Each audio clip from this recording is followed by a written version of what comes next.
नमस्कार, सीएनबीसी आवाज मोतीलाल ओसवाल स्टूडियो में आप सभी का स्वागत है। 10 के दमदार ट्रेड्स की शुरुआत करेंगे हेडलाइंस के साथ। निफ्टी की वीकली एक्सपायरी के दिन बाजार में बढ़ा बिकवाली का दबाव, करीब 150 पॉइंट फिसल कर 25,450 के नीचे। एचडीएफसी बैंक, रिलायंस, इन्फोसिस और भारती ने फिर बनाया दबाव। बैंक निफ्टी में भी नरमी, मिड कैप और स्मॉल कैप में जोरदार पिटाई। इंडिया विक्स 12% ऊपर। रियल्टी और कैपिटल मार्केट शेयरों में सबसे ज्यादा दबाव, 1.5 से 2% से फिसल दोनों ही इंडिसेस। वहीं आईटी, केमिकल और डिफेंस शेयरों में भी 1% की ज्यादा गिरावट। नतीजों के बाद एलटीआई माइंट्री का शेयर टूटा, करीब 6% टूटकर बना एक्सीडेंट ऑफ द डे। तीसरी तिमाही में लेबर कोड की वजह से कंपनी के मुनाफे में आई 30% की गिरावट। सुस्त नतीजों से ओबेरॉय रियल्टी में भी बिकवाली, शेयर करीब 6% टूटकर वायदा के टॉप लूजर्स में शामिल। डिस्काउंट पर ब्लॉक डील के बाद करीब 8% फिसला IBFRL। आज करीब 4.5 करोड़ शेयरों में हुआ सौदा। लार्ज ट्रेड की वैल्यू करीब 297 करोड़ रुपए। उधर ब्लॉक के बाद AB लाइफस्टाइल भी करीब दिन के निचले स्तरों पर।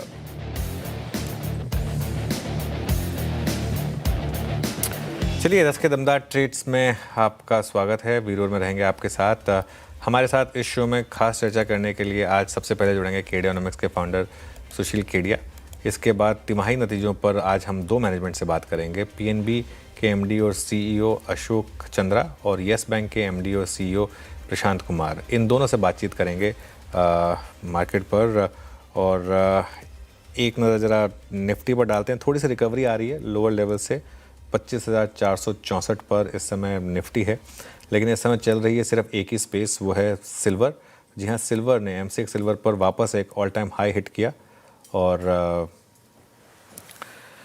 बैंक निफ्टी करीब 200 पॉइंट नीचे। मिड कैप इंडेक्स करीब 700-750 पॉइंट नीचे इस समय ट्रेड करता हुआ।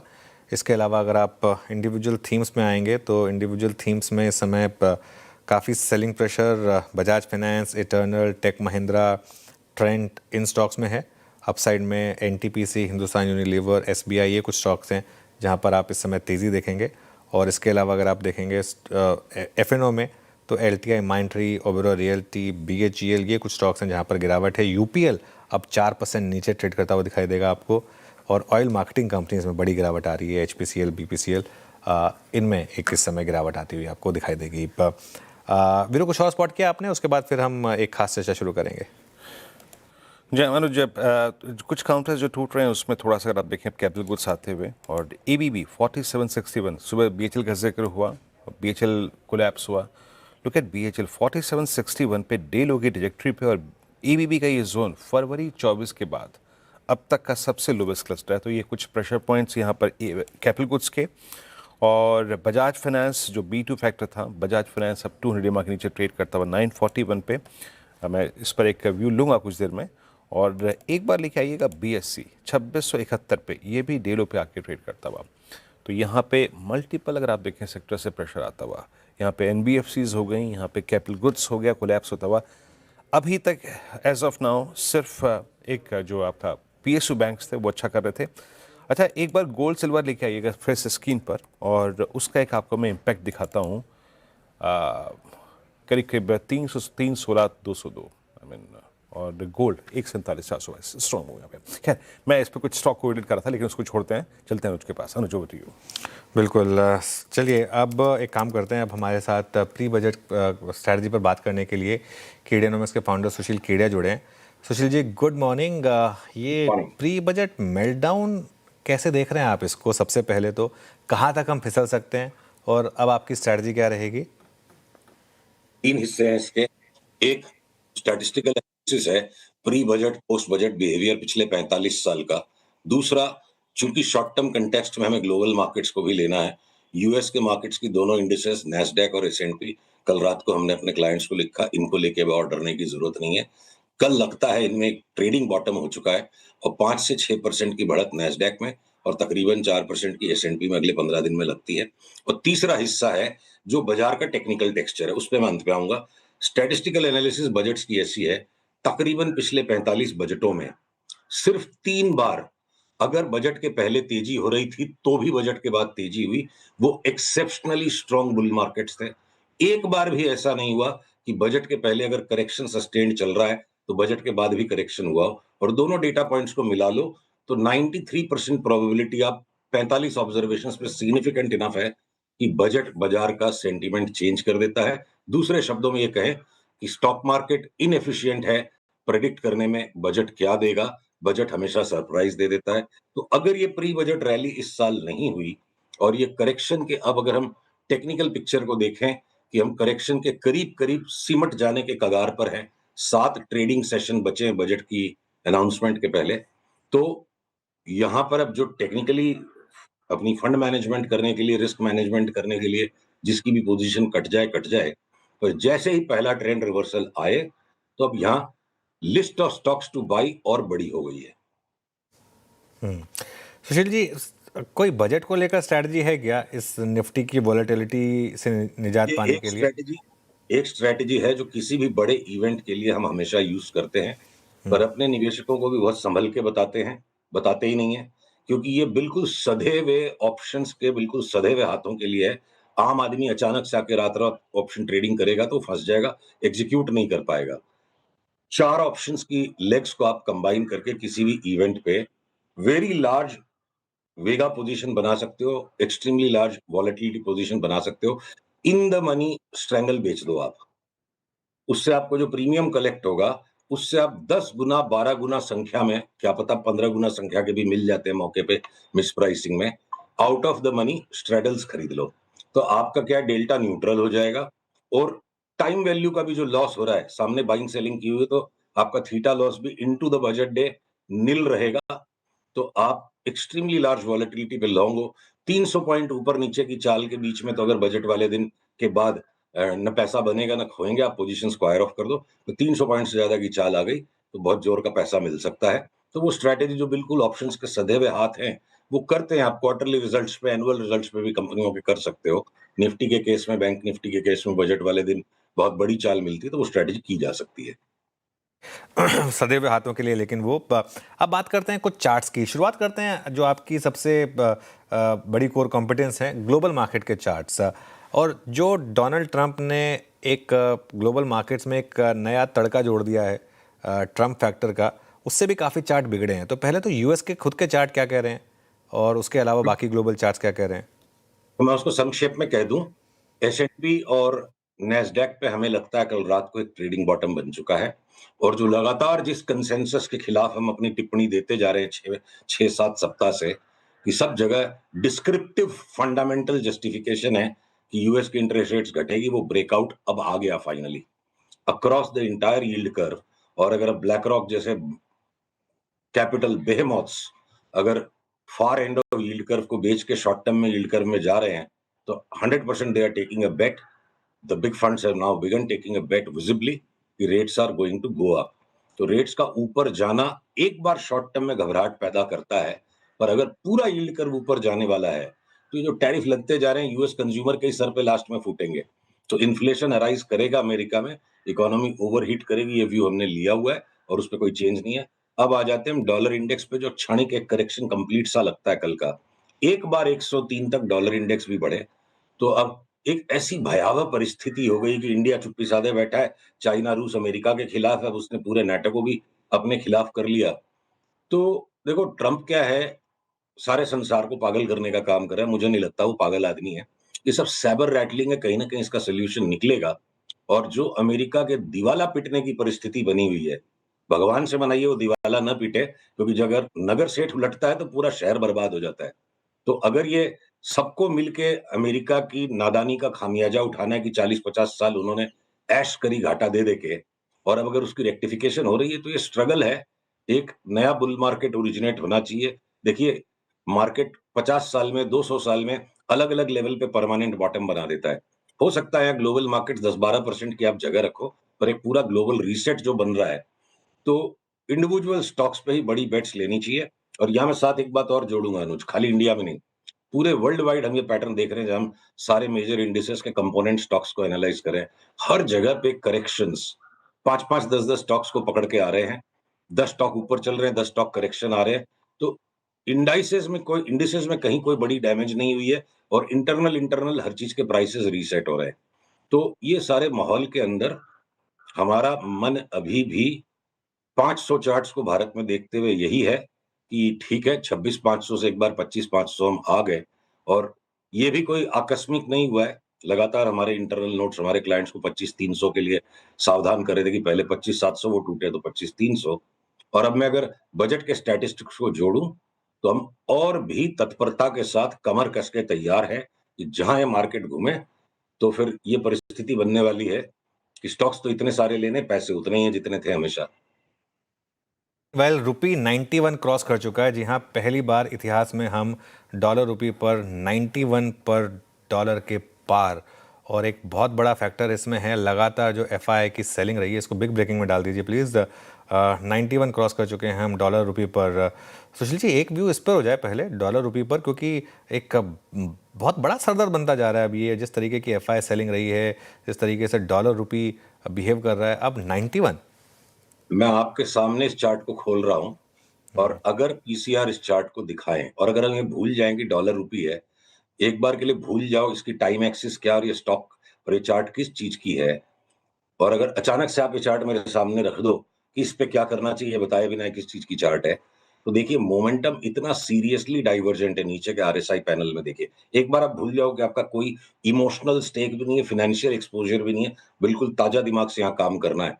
तो इतनी बड़ी तेजी जो हो चुकी है इसके बाद अगर डॉलर पे यहाँ तेजी करी जाए तो उसमें कोई समझदारी नहीं दिखती। It's too late to be a dollar bull versus the rupee and certainly a little early to predict कि ये रिवर्सल हो ही जाएगा।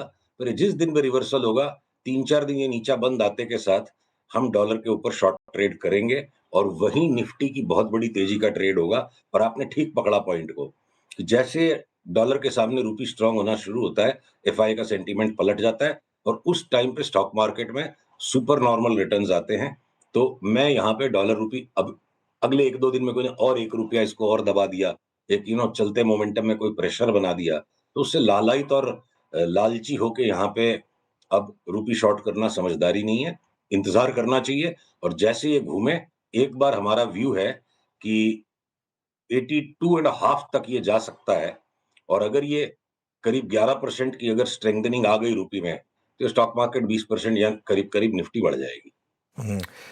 इस पूरी स्पेस में पैसा बना है सिर्फ मेटल्स में और ख़ास तौर से सिल्वर में। सुशील जी, इस पर अब आपका क्या व्यू रहेगा? कमोडिटीज़ में खैर आप सुपर बुलिश रहे थे, मुझे याद है गोल्ड सिल्वर पर नहीं, 1 साल पहले। सिल्वर गोल्ड में मैं शुरू के 1.5 साल तेजी में रह गया, उसके बाद हमारा छूट गया और हम दिलजले हैं। सिल्वर के मामले में अभी हम दिलजले हैं और इस पर मैं कोई हाँ, थोड़ा जल्दी बेच गए आप, थोड़ा जल्दी बेच गए, लेकिन हाँ खैर वो अलग बात है। लेकिन व्यू क्या है इस पर अब? तो देखिए एक्सट्रीम हीट में है गोल्ड सिल्वर और इसके लिए ना चार्टिस्ट होने की जरूरत है ना आपको फंडामेंटल एनालिसिस जानने की जरूरत है, कॉमन सेंस की बात है। अब मैं आपको बताऊं कि जब हम रिटेल लेवल पर भी इन चीजों को ट्रैक करते हैं, बात अक्सर टीवी पे 10 मिनट में चार्ट्स की ही हो पाती है। अगर एमटीएफ कर करके लोगों ने मतलब सुनारों के पास से जाके मार्जिन ट्रेडिंग में भी लोगों ने सिल्वर उठाई हुई, तो जिस दिन ये पलटी मारेगा तो ऐसा हाहाकार मचेगा। जब तक नहीं मार रहा है तो वो एक यूफोरिया चल रही है, तो सिल्वर को साइड में रख दीजिए। कॉपर की चार्ट पे हमारा व्यू है कि सडन कॉपर में एक 30% की धड़ाम आनी चाहिए किसी भी टाइम अचानक और उसके बाद वापस कॉपर का सुपर बुल मार्केट स्टार्ट होगा।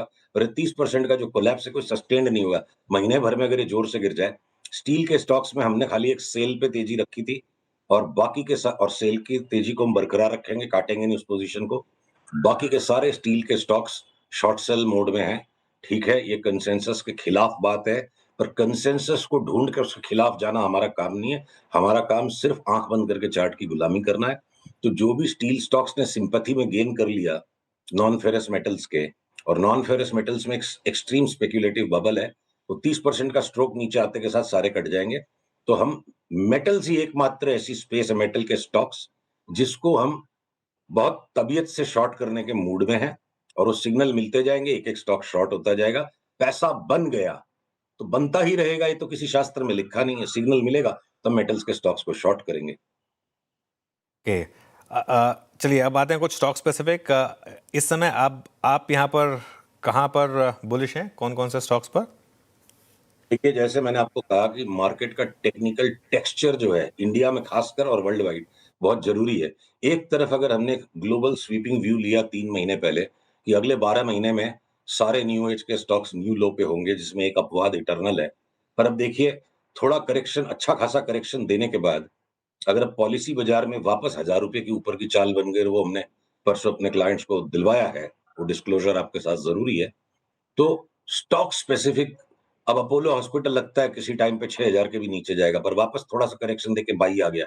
एचपीबीपी में लगा कि एकदम लॉन्ग टर्म 10 ईयर टॉप बन रहा है, और वो 10 ईयर टॉप बनते बनते अगर एक बार करेक्शन यहाँ थम गया और वापस उनमें ऊपर की चाल आ गई, तो ब्रॉडली पकड़िए कि इंडिविजुअल स्टॉक्स में बेस्ड ऑन उनकी बीटा कितनी है, लार्ज कैप स्टॉक्स में 10-12% की करेक्शन, और मिडिल टियर में 15-16% से ज्यादा की एफ एंड ओ स्टॉक्स में करेक्शन नहीं आ रही है, और जिन जिन में करेक्शन आके फाइनल बॉटम बनते जा रहा है, वही दोबारा से बाई बन रहे हैं। अगर पॉलिसी बाजार जैसा स्टॉक भी हम लेने के लिए कंपेल्ड हो गए, तो टाइम टू टाइम ये घूम रहे हैं। अब जैसे बीएसई को लेकर अगर उन्माद मचा कि एनएसई का इश्यू आ रहा है, तो एक बार खींच दिया बीएसई को, हम हिले नहीं कि शॉर्ट टर्म ट्रेडिंग में नहीं लेना है। अब वो एक फाइनल नया लो दे दे पिछले वीक के लो के नीचे, तो हम वापस उसको ले लेंगे। सीडीएसएल ऑलरेडी तैयार हो गया लेने के लिए, एंजल ब्रोकिंग ब्रेकआउट कर गया। तो अलग अलग सेक्टर्स में हर जगह स्टॉक्स है अनुज, हमारी लिस्ट वही है घूम फिर के।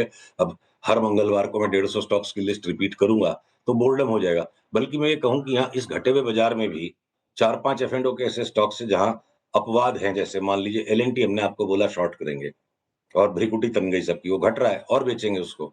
अगर मारुति में एक डिप है 3000 रुपए का, 1500 रुपया आ गया, फिर उसको लेने के बाद वापस न्यू हाई ले लेंगे। तो हीरो मोटोकॉर्प, बजाज ऑटो वापस अगर चाल शुरू कर चुके हैं, आईटी के स्टॉक्स में जरा सा भी घटते नहीं, उनको पकड़ के हम बैठे हुए हैं। तो रिलायंस मान लो हो सकता है यहाँ से एक बार और 60-70 रुपया घट जाएगा, और जैसे इसका फाइनल बॉटम बनेगा, रिलायंस और जियो अगर निफ्टी को ऊपर की तरफ लीड करेंगे पोस्ट बजट, तो ढांचा करीब करीब वही है। थोड़ा सा 2-5 दिन की डिले हो गई है इस बाजार के अंदर, जो नरमी का सा माहौल बना हुआ है, पर स्ट्रक्चरली सारे स्टॉक्स की स्प्रेड्स अभी तक हमारे लिए सेम है। कोई थीसिस में पिछले 5 दिन में परिवर्तन नहीं है। जी, बहुत बहुत शुक्रिया आज हमारे साथ जुड़ने के लिए और इन सब टॉपिक्स पर अपनी राय देने के लिए। आगे बढ़ते हैं, मार्केट में थोड़ी सी रिकवरी है। अब पीएनबी के नतीजों की बात करते हैं, जहां पर नेट प्रॉफिट और नेट इंटरेस्ट इनकम दोनों में एक हालांकि मुनाफे में बढ़त आई है, जबकि एनआईआई हल्की सी कम हुई है। हमारे साथ आज बातचीत करने के लिए पीएनबी के एमडी और सीईओ अशोक चंद्रा मौजूद हैं। अशोक जी, गुड मॉर्निंग। पहला सवाल ये कि आपने अपने जो नेट इंटरेस्ट मार्जिन की गाइडेंस काटी, वो क्यों? उससे थोड़ा स्ट्रीट डिसअपॉइंट हुई, उसके क्या क्या फैक्टर्स रहे? या नमस्कार। नहीं, गाइडेंस हमने जो दिया था beginning of the financial year 2.8 से 2.9 पे, उस समय हमने ये प्रिज्यूम नहीं किया था कि सीआरआर में इतना रेट कट होगा। विदाउट दैट हमने वो गाइडेंस दिया था, और गाइडेंस को हमने फिर से रिविजिट नहीं किया। We have kept the guidance as it is. So आज भी अगर आप हमारा नीम देखें पूरे 9 मंथ का, तो हम अभी भी 2.73% पे है, और हमने जो प्रोजेक्शन दिया है 2.8 से 2.9, डेफिनेटली आई थिंक वो गाइडेंस हम शायद अचीव नहीं कर पाएंगे, बट अराउंड 2.7 पूरे साल का जो हमारा नीम है वो जरूर मेंटेन रहेगा। और ये पूरी जो परफॉर्मेंस है, ये 125 बेसिस पॉइंट रेट कट होने के बावजूद है। डिपॉजिट में हमने उतना जो 125 बेसिस पॉइंट कट हुआ, इसमें सीआरआर में, रिपो में जो कट हुआ, उसका पूरा इम्पैक्ट अभी तक हमने अपने डिपॉजिटर्स के इंटरेस्ट रेट पे नहीं दिया है। उसके बावजूद हम इतना नीम मेंटेन किए हुए हैं। तो आई थिंक सिस्टम में हमारे पास काफी कुशन है प्रॉफिटेबिलिटी एंड ऑपरेटिंग प्रॉफिट के एंगल के हिसाब से। एंड ओवरऑल अगर आप देखें प्रायण की परफॉर्मेंस, ऑपरेटिंग प्रॉफिट भी मोर देन 7,400 करोड़ इस क्वार्टर की रही है। Net profit one time high है, ऑल टाइम हाई है, 5,100 करोड़ का प्रॉफिट रहा है। तो ये मोमेंटम कंटिन्यू रहेगा, और हम नीम के ऊपर कंसर्न हैं। और इस पर्टिकुलर क्वार्टर में हमने रिविजिट किया अपने डिपॉजिट रेट के इंटरेस्ट रेट पे, और करीब 20 से 30 बेसिस पॉइंट रेट कट हमने 1 जनवरी को किया है अल्को मीटिंग के बाद, और हम इसको मॉनिटर करेंगे एवरी मंथ कि कहाँ हम हैं और क्या करना है। Okay, fair enough. Ashok ji नमस्कार, वीरेंद्र बोल रहा हूँ। ठीक है, आप डेविएट करेंगे फुल ईयर बेसिस पे अप्रॉक्सीमेटली 10 to 15 बेसिस पॉइंट है ना एनआईएम्स पे। अच्छा सर, बाकी कॉस्ट ऑफ डिपॉजिट फ्रंट पे आपका व्यू क्या है? ये किस तरफ जा रही है? और अगर आप फुल ईयर के लिए 2.8-2.9% मेंटेन नहीं कर पा रहे हैं एनआईएम्स, ठीक है, आपने गाइड कर दिया उसको लेकर, but revival of NIMs likely to be कब से शुरू होगा? क्या ये नेक्स्ट फिस्कल में देखते हैं आप, या फिर नेक्स्ट फिस्कल के मिड तक? या डेफिनेटली हमारा जो कुछ high cost deposit special scheme एक हमारी चल रही थी, 7.25% रिटेल टर्म डिपॉजिट के लिए और सीनियर सिटीजन के लिए 7.75। वो करीब 1.5 साल पहले वो स्कीम थी और मार्च 25 तक वो स्कीम चल रही थी। वो 440 डेज की वो स्कीम थी और 1 अप्रैल 2025 को हमने उसको क्लोज किया। तो उसमें जो डिपॉजिट मोबिलाइजेशन हुए थे, करीब 2,48,000 करोड़ का डिपॉजिट मोबिलाइजेशन पूरे पीरियड में हुआ था। उसका 71% करीब हमने दिसंबर तक वो रीप्राइसिंग हो चुकी है, जो कि करीब 60 बेसिस पॉइंट कट पे हुई है वो रीप्राइसिंग, और 21% उसका रीप्राइसिंग इस क्वार्टर में हो रहा है, जनवरी से लेकर मार्च तक में। 9% स्टिल रहेगा, जो कि 15 मई तक वो सारी रीप्राइसिंग हो जाएगी। और आप जब जानते हैं कि रीप्राइसिंग होने के बाद कम से कम 1 से 2 क्वार्टर लगते हैं उसके रियल इम्पैक्ट को देखने में। तो इसका जो 60 से 70 बेसिस पॉइंट जो रीप्राइसिंग में जो इनकी एडजस्टमेंट हुई है, उसका इम्पैक्ट समवेयर Q1 ऑफ 26-27 से दिखना शुरू होगा। ओके अच्छा, एक आपके प्रोविजंस हाई थे इस क्वार्टर में, ये क्यों? क्या ये श्रेय ग्रुप का इम्पैक्ट था जिसको आपने क्लासिफाई किया एज फ्रॉड, और वहां से कुछ रिकवरी की उम्मीद है या अब बिल्कुल राइट डाउन करेंगे उसे? नहीं, मैं एक दो चीजों को बड़ा क्लियर करूंगा। देखिए, श्रेय ग्रुप जो था उसका रिजोल्यूशन ऑलरेडी हो चुका है पूरे बैंकिंग सिस्टम में, इंक्लूडिंग पंजाब नेशनल बैंक। वो NARCL के थ्रू उसकी रिजोल्यूशन हो गई और पैसे भी मिल चुके हैं। वो केवल उसका फ्रॉड क्लासिफिकेशन पेंडिंग था, जो कि हमने उसको फ्रॉड क्लासिफाई किया। ये इस क्वार्टर की जो प्रोविजनिंग हमने की है, ये मैं दूसरा क्लैरिफिकेशन आपको दूंगा। टोटल हमने प्रोविजन किया है 1341 करोड़, और ये प्रोविजन आपको दिख रहा है कि एनपीए में किया हुआ है, बट इसमें 955 करोड़ हमने एक्स्ट्रा प्रोविजन किया है एज ए फ्लोटिंग प्रोविजन उसको बोलते हैं, और वो as per the reserve bank guidelines के हिसाब से है। वो हमने इसलिए किया है कि आप सबको मालूम है कि ईसीएल का इम्प्लीमेंटेशन 1 अप्रैल 2027 से होना है और 5 साल के भीतर उसको पूरी पॉलिसी को इम्प्लीमेंट करनी है।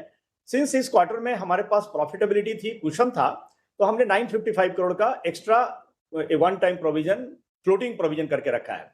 और इस फाइनेंशियल ईयर में टोटल हमारी जो फ्लोटिंग प्रोविजन है वो 1775 करोड़ हो गई है, जो कि हम यूज करेंगे ईसीएल के इम्प्लीमेंटेशन के समय पे।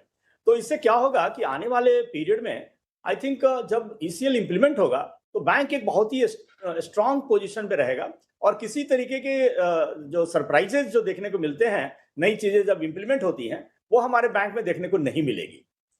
तो उसको माइंड में रखकर हमने ये प्रोविजन एक्स्ट्रा किया है। एक्चुअल जो एनपीए पे प्रोविजन हुई है वो केवल 386 करोड़ हुई है। चलिए अशोक जी, बहुत बहुत शुक्रिया ये क्लैरिफिकेशन के लिए, एंड ऑल द बेस्ट आपको। थैंक यू सो मच आज हमारे साथ जुड़ने के लिए।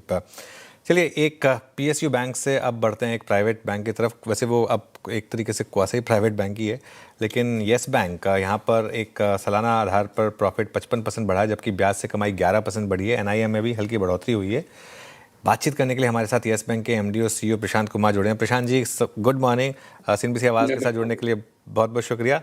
पहला सवाल मैं आपसे पूछना चाहता हूँ, 3 महीने बाद जब येस बैंक के अगले क्वार्टर के नंबर आएंगे तब हम आपसे ही बात कर रहे होंगे या कोई और एमडी और सीईओ होंगे बात करने के लिए? आई थिंक ये बिल्कुल $1 मिलियन क्वेश्चन है, तो भविष्य का किसी को कुछ मालूम नहीं है। तो चलिए देखते हैं क्या होता है। चलिए देखते हैं। नहीं, मैं आई एम श्योर, और मैं फ्रैंकली बोलूँ तो आप काफ़ी कैंडिड होते हैं इस मामले में, और instead of saying no comments, लेकिन कहीं ना कहीं कुछ कोई आपके पास इन्फॉर्मेशन है क्या कि आप ही कंटिन्यू करेंगे या कोई और नाम अब लाया जाएगा येस बैंक के लिए?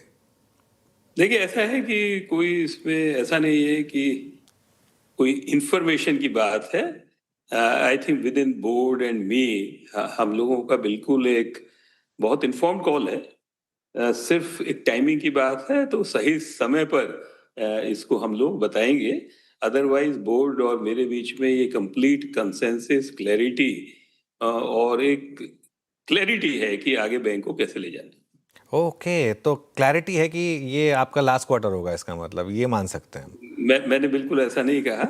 मैंने कहा सिर्फ आगे के रोड मैप पे क्लैरिटी है, जिसको सही समय पर हम मार्केट को बताएंगे।